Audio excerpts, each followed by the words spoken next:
The galaxy waited for an answer. It waited with failing power grids, with empty medical bays, with borders growing thin and dangerous. It waited with pride bruised but not yet broken. Many still believed humans would answer the way weaker species always did. With gratitude. With obedience. With need. They were wrong. The Assembly's message echoed across the void and reached Horizon Arc 3 days later. The bridge was quiet as it played. Fleet Marshal Nyla Cade stood with her hands clasped behind her back, listening without expression. When it ended, no one spoke. Finally, Director Thomas Hale, civilian head of the Exodus Council, broke the silence. They didn't apologize, he said. They didn't reverse the vote. They just asked. Nyla nodded. Because they still think we need them. A junior strategist frowned.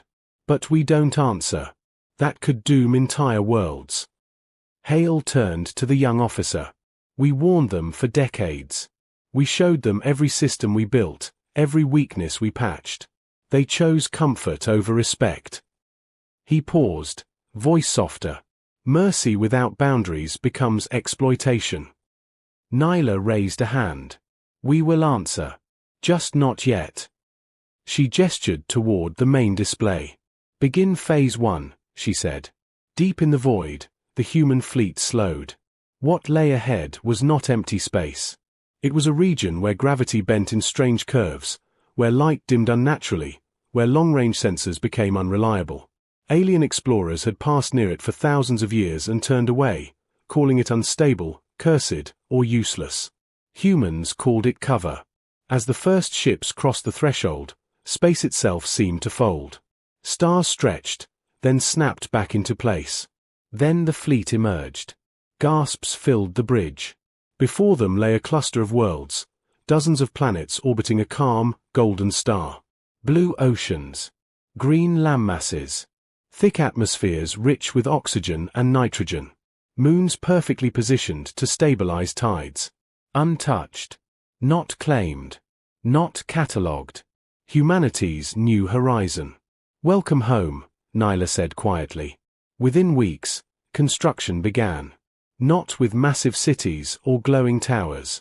Humans had learned that lesson the hard way. They built quietly. Orbital frameworks unfolded like petals. Habitat rings rotated into place. Automated systems seeded oceans and forests, guided by human biologists who had spent lifetimes studying balance instead of dominance. And at the center of it all, construction began on something far larger. Something the galaxy had never imagined. Back in galactic space, the situation worsened. The outer defense line of the Orden Hive collapsed when human-built drones shut down simultaneously. Pirate fleets poured through the gap. The Hive screamed for help. On Nexus Spire, riots broke out when trade credits became worthless overnight. Human traders had stabilized markets by sheer volume and trust. Without them, speculation turned savage. And on Vander's Reach, the first famine ships launched, too late to save everyone. At last, the Assembly did what it had sworn never to do. It voted again. This time, the motion passed unanimously. Emergency Reconciliation Protocol. They sent a second message. This one was different. This one was an apology. It reached the edge of the void and stopped. Human signal catchers received it. Verified it. Logged it. Then archived it. Nyla watched the report scroll past. They're learning, she said. Slowly. Director Hale folded his arms. How long do we let this continue? Nyla turned toward the massive structure forming in orbit around the Golden Star. As long as it takes for them to understand one truth, she replied. We were never the problem. The project neared completion. It was called Silent Step not because it was small, but because it changed everything without warning. At its heart was a ring larger than any station ever built, a lattice of matter and energy anchored by human physics that bent space without tearing it.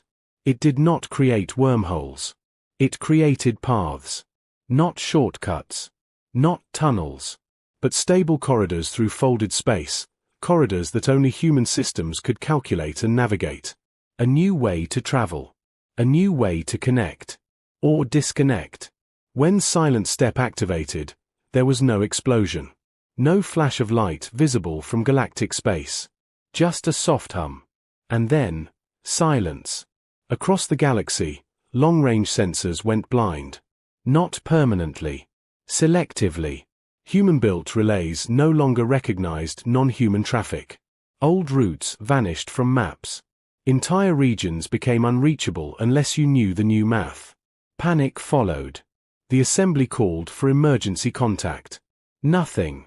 Then, finally, a single human transmission appeared on every remaining open channel. Fleet Marshal Nyla Cade stood in frame. Behind her was the curve of a blue world and the glow of Silent Step's ring. "People of the galaxy," she said calmly. "You asked us to leave. We did." She let the words settle. "We did not sabotage your worlds. We did not attack your fleets. We did not take what wasn't ours." Her eyes hardened. "But understand this, the systems you depended on were never free. They were shared in trust." She leaned forward slightly. "You broke that trust." The delegates watched in silence. "We have built something new," Nyla continued. "A network beyond your reach. A future beyond your vote." A Velati representative shouted, "You are isolating yourselves." Nyla nodded. "Yes. Temporarily." She paused. "One day, we may open these paths again. For trade. For medicine. For defense. For cooperation." Her gaze sharpened. "But this time, it will be on equal terms." The transmission ended. In the days that followed, something unexpected happened. Some worlds stabilized.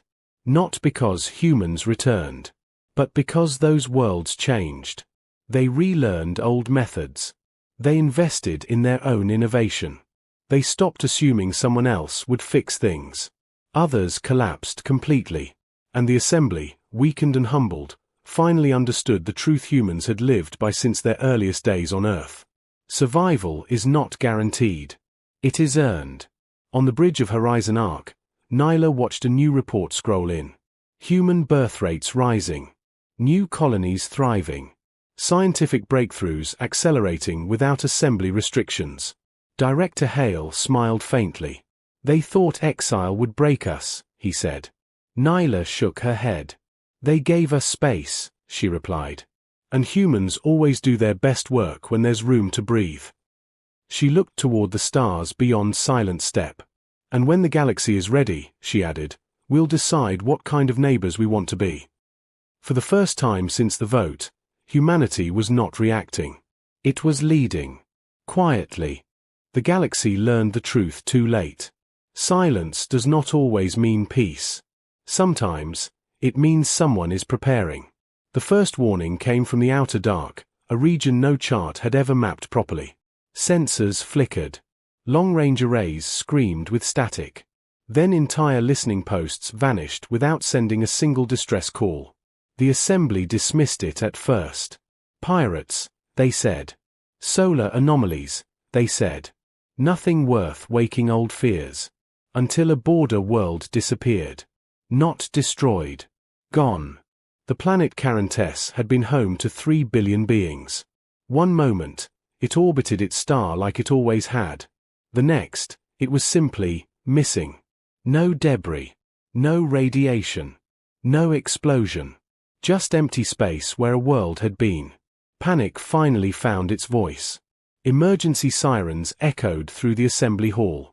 Delegates shouted over one another. Old grudges dissolved under raw fear. Grand Arbiter Thalos rose, slower than before. "This is not a natural event," he said. "This is an intelligence." A projection appeared, grainy, distorted, terrifying. A vast structure drifted through space like a moving scar. It had no visible engines. No symmetry. No recognizable design philosophy. It ate gravity. Stars bent toward it. Planets trembled as it passed. The analysts named it what ancient records whispered. The Null Swarm. A civilization so old it no longer remembered its own beginning. It did not conquer. It did not communicate. It harvested. Worlds. Energy. Matter. Memory. Entire galaxies had gone dark before it. And now, it was here. The assembly did what it always did when facing extinction. It argued. We must fortify. We must evacuate. We must hide. Thalos listened to it all, then closed his eyes. There is only one species that has faced the unknown and survived by choice, he said quietly. The hall fell silent. No one wanted to say the word. Humans, whispered a delegate. Speaker Core slammed his limb down.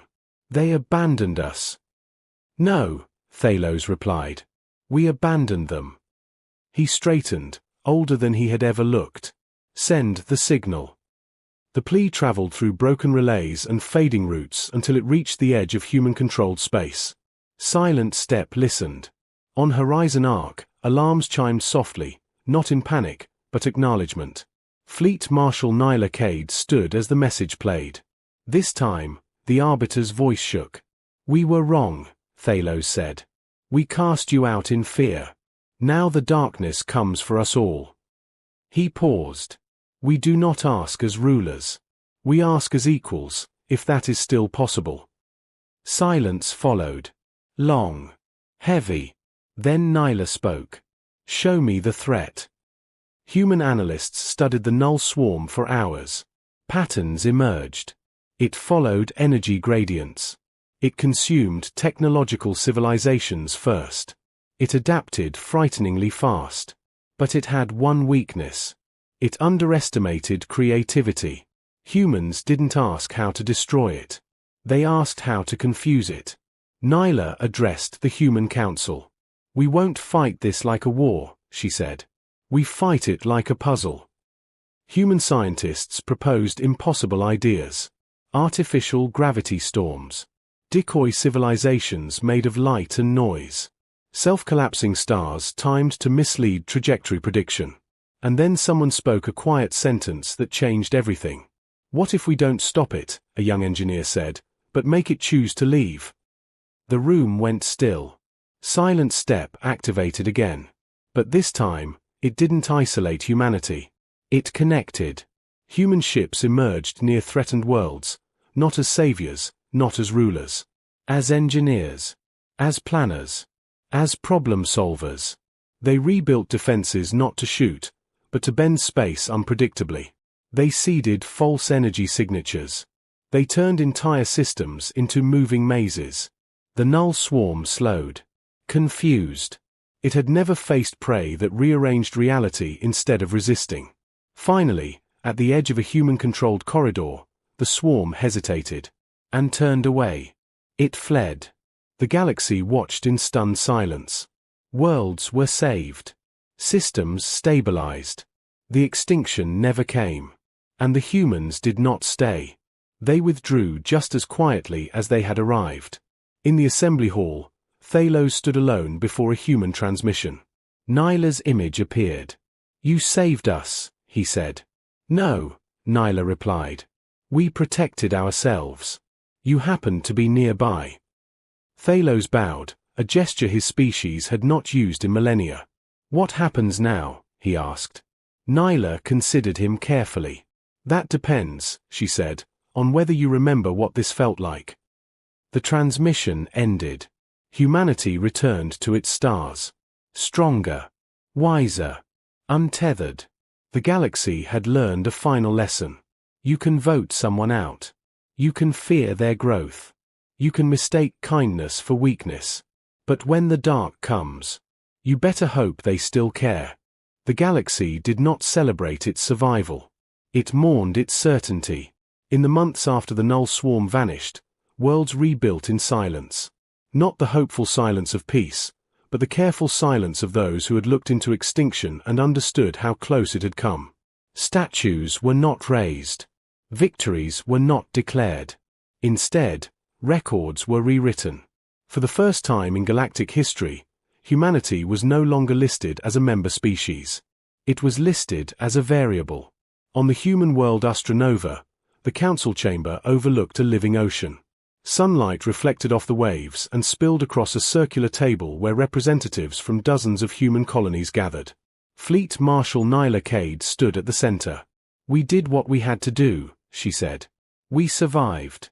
We protected our future." No one argued. "But now," she continued, "the galaxy is waiting." Director Thomas Hale folded his hands. "They want access to Silent Step. Limited access. Shared governance." A murmur spread. "They fear us," said a colony delegate. "They respect us," said another. Nyla shook her head. "They need us." She tapped the table, and a projection appeared, a map of galactic space. Broken trade routes. Weak borders. Slowly recovering worlds. "We can stay hidden," she said. "Build alone. Thrive alone." The idea was tempting. Humanity had never been safer. Never more united. Never more free. "But if we do," Nyla continued, "the galaxy will fracture again. And next time, there may be no humans nearby to stop what comes out of the dark." Silence followed. Then a voice spoke from the far end of the table. An old engineer, hands scarred from real work. "We didn't leave because we hated them," he said. "We left because we deserved better." Nyla smiled faintly. "Exactly." The response was sent 1 week later. Not a demand. Not an ultimatum. An invitation. The assembly hall reopened for the first time since the crisis. It felt smaller now. Less eternal. When the human delegation arrived, there were no guards raised. No threats whispered. Grand Arbiter Thalos waited alone. Nyla stepped forward. "We will reopen the paths," she said. "Not all of them. Not forever." Thalos nodded slowly. "On what terms?" Nyla met his gaze. "Equality," she said. "Transparency. And one condition above all others."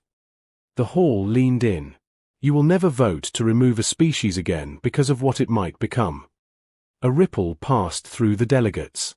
"Fear is not wisdom," Nyla said. "And survival should never be punished." Thalos bowed. "It will be written into law," he said. Silent Step opened. Partially. Trade resumed. Medical teams returned. Knowledge flowed again. But this time, humanity did not give everything away. They taught others how to stand on their own. And the galaxy changed. Years passed.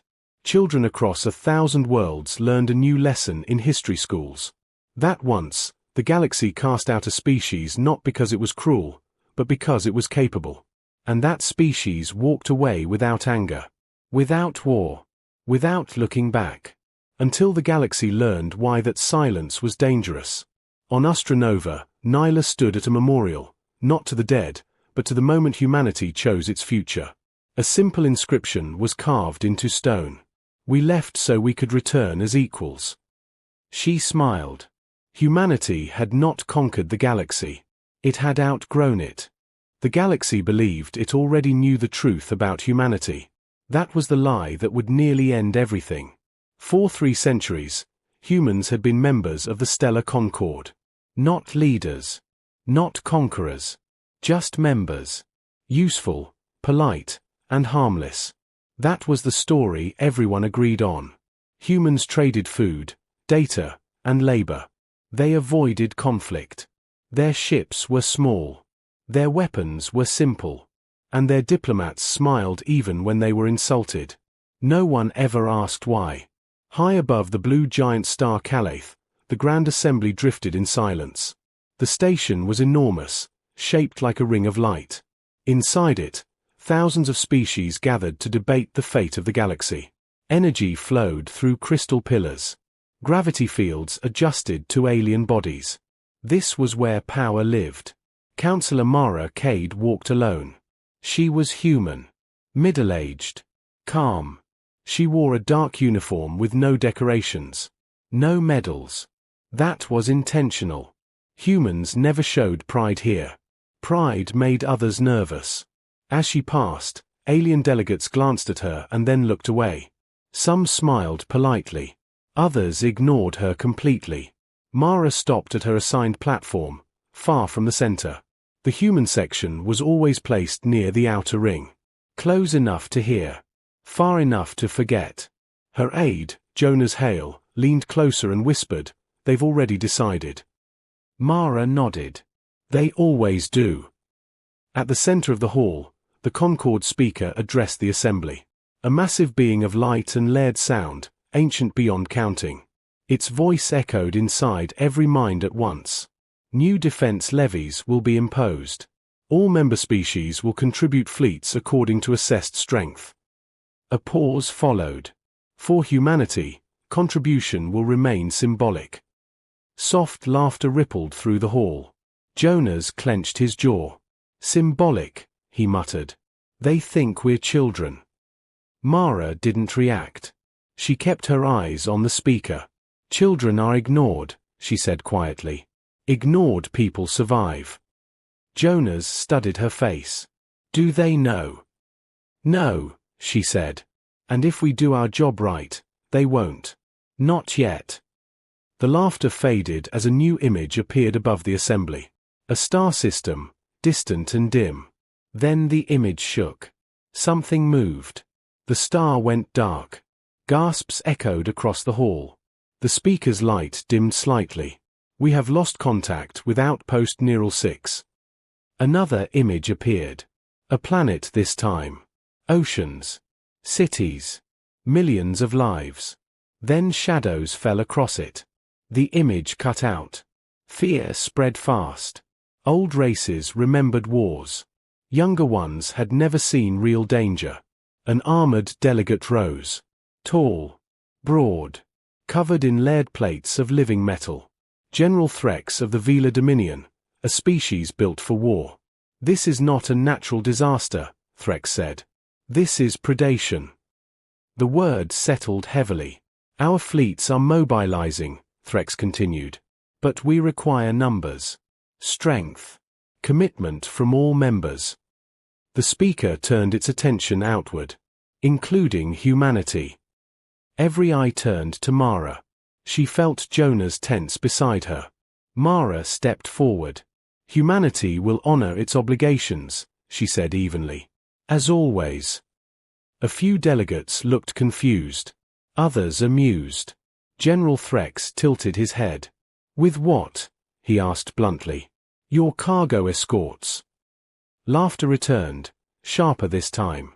Mara met his gaze without blinking. "With what is required." That answer did not satisfy them. But it was enough. Far from the assembly, buried deep beneath the frozen crust of Saturn's moon rear, alarms awakened systems older than nations. Lights flickered on in a cavern the size of a city. Walls of black alloy stretched into darkness. Symbols etched into them glowed faintly, responding to a signal that had not been used in 10,000 years. Director Elias Rowan stood on a narrow platform, hands clasped behind his back. He was old. Older than most humans ever reached. Not because of medicine, but because his role demanded memory. A young officer approached. "Signal confirmed," she said. "External extinction class event probability rising." Elias closed his eyes. "So it begins," he said. Behind him, something vast shifted. Hidden docks extended into the void, sealed by ice and silence. Massive forms rested there, wrapped in darkness. They were not built for beauty. They were built to end wars before wars could begin. "Do we wake them?" the officer asked. Elias hesitated. Humanity had learned a lesson long ago. Power solved problems, but it also created them. Once, humans had ruled stars before forgetting how dangerous ruling was. They had chosen silence. Chosen weakness. Chosen the lie. "No," Elias said at last. "Not yet." "But the Concord will fall apart before they ask us," Elias replied. "They always do." The officer swallowed. "And if they don't survive long enough to ask?" Elias turned toward the shadows. Toward shapes that could crack moons and rewrite battles in minutes. "Then," he said quietly, "we remember who we were." Back in the assembly, the meeting ended in chaos. Emergency protocols. Fleet movements. Desperation disguised as order. Mara walked out in silence. Jonas followed. "You felt it too, didn't you?" he asked. "This is different." "Yes," Mara said. "They won't stop it." "No. They can't." "No." Jonas hesitated. "Then why do we wait?" Mara stopped and looked at the stars beyond the station's transparent hull. Thousands of lights. Thousands of worlds. So fragile. "Because," she said, "once humanity tells the truth, the galaxy will never look at us the same way again." Her communicator vibrated once. A single message appeared. Phase 1 authorized. Observe only. Mara exhaled slowly. The lie was cracking. And something ancient was listening. The first fleets of the Stellar Concord reached the edge of the dead system 3 days later. What they found there broke something inside them. The star was still burning, but everything else was gone. No stations. No ships. No debris fields drifting in orbit. Even wreckage had been consumed. The planets were stripped down to cracked stone, their atmospheres peeled away as if scraped clean by an invisible hand. Admiral Koras of the Althari Collective stared at the sensor display in silence. His species had mapped the stars for 40,000 years. They had catalogued supernovas, black holes, and cosmic storms. They had never seen anything like this. "Scan again," he ordered. The technician complied. The results did not change. "There is no residual radiation," the technician said slowly. "No weapon signatures. No energy spikes. It is as if the matter itself was harvested." A cold word passed through the bridge. Harvested. The Concord fleet spread out cautiously. Hundreds of ships, some ancient and powerful, others new and untested. They moved like nervous animals circling a wound. Then something moved back. At first, it was just distortion. A shimmer in the void, barely noticeable. Sensors hesitated. Targeting systems flickered. Then the darkness unfolded. Ships emerged, but they did not look like ships. They were grown, not built. Hulls twisted like bone and muscle fused with metal. Engines pulsed like hearts. Weapons extended like teeth. They did not broadcast warnings. They did not communicate. They attacked. The battle lasted 7 minutes. That was all. Concord ships fired everything they had. Plasma lances. Gravitic beams. Reality-warping weapons perfected over millennia. The enemy absorbed it, adapted, and closed the distance. Vela warships were torn open mid-charge. Althari cruisers were pierced and drained until they went dark. One by one, fleets that had never known defeat vanished from the tactical map. When the few survivors escaped, they carried terror with them. The emergency session of the Grand Assembly was called within the hour. This time, there was no laughter. General Threx stood before the assembly again, but the warrior's confidence was gone. Deep cracks ran across his armor, scars from the battle. "We do not know what they are," he said. "We do not know where they came from. But we know this." He paused, then spoke the words no one wanted to hear. "They cannot be beaten by our current means." Chaos erupted. Some delegates shouted demands. Others screamed accusations. Ancient rivals blamed one another. Younger species wept openly. The speaker struggled to restore order. Mara Cade watched it all in silence. Her communicator vibrated again. Phase 2 pending. No activation without consensus. She closed her eyes briefly. The lie was still holding. "Barely. Human ambassador," the speaker finally said. "You claimed your species possessed alternative resources." Every eye turned toward her again, but this time there was no amusement. Only fear. Mara stepped forward slowly. "Humanity has a long memory," she said. "Longer than the Concord realizes." General Threx leaned forward. "Are you saying you can stop them?" "I am saying," Mara replied, "that we once faced something similar." That silenced the hall. "No records support this," the speaker said. Because we erased them, Mara said simply. Gasps rippled outward. Jonas felt his breath catch. Even he did not know this part. Mara continued, her voice steady but heavy. 10,000 years ago, humanity reached a level of power that rivaled anything you see today. We explored aggressively.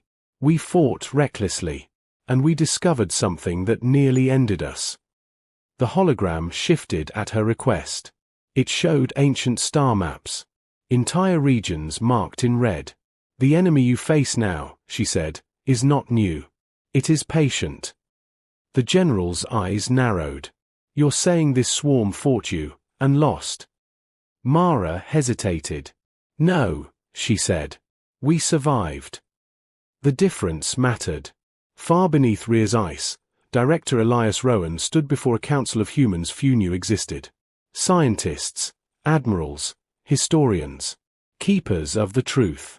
They are failing faster than predicted, one admiral said. If the Concorde collapses, the swarm will spread unchecked. We still don't know their full capabilities, a scientist added. Activating the Dreadnoughts could provoke escalation. Elias listened, then raised a hand. Our ancestors built those ships to end extinction-level threats, he said. Not to rule. And what if the galaxy fears us afterward? Someone asked. Elias met their gaze. They already fear extinction more. Silence followed. Authorize limited demonstration, Elias said at last. One vessel. Defensive only. Back at the assembly, panic reached a breaking point. Delegates demanded evacuation rights. Some threatened secession. Others begged for leadership. The speaker turned once more to Mara. What would humanity require to intervene? It asked. Mara did not answer immediately. She thought of the sleeping giants beneath ice and darkness. Of weapons that could rewrite the balance of the galaxy. Of promises made by ancestors who chose restraint over domination. We will not command your fleets, she said finally. We will not rule your worlds. And when this is over, we will return to silence. General Threx scoffed weakly. And why should we trust you? Mara looked him directly in the eyes. Because if we wanted to conquer you, she said, we would not have waited this long. The hall fell silent. A single approval chime echoed. Then another. One by one, desperate species cast their votes. Authorization granted. Mara's communicator vibrated. Phase 2 authorized. Awaken 1. She exhaled slowly. Far beyond the Concorde's borders, something ancient stirred. Ice cracked. Darkness shifted. A vessel older than most stars powered on for the first time in 10,000 years. And the enemy, feeding at the edge of the galaxy, finally noticed something watching back.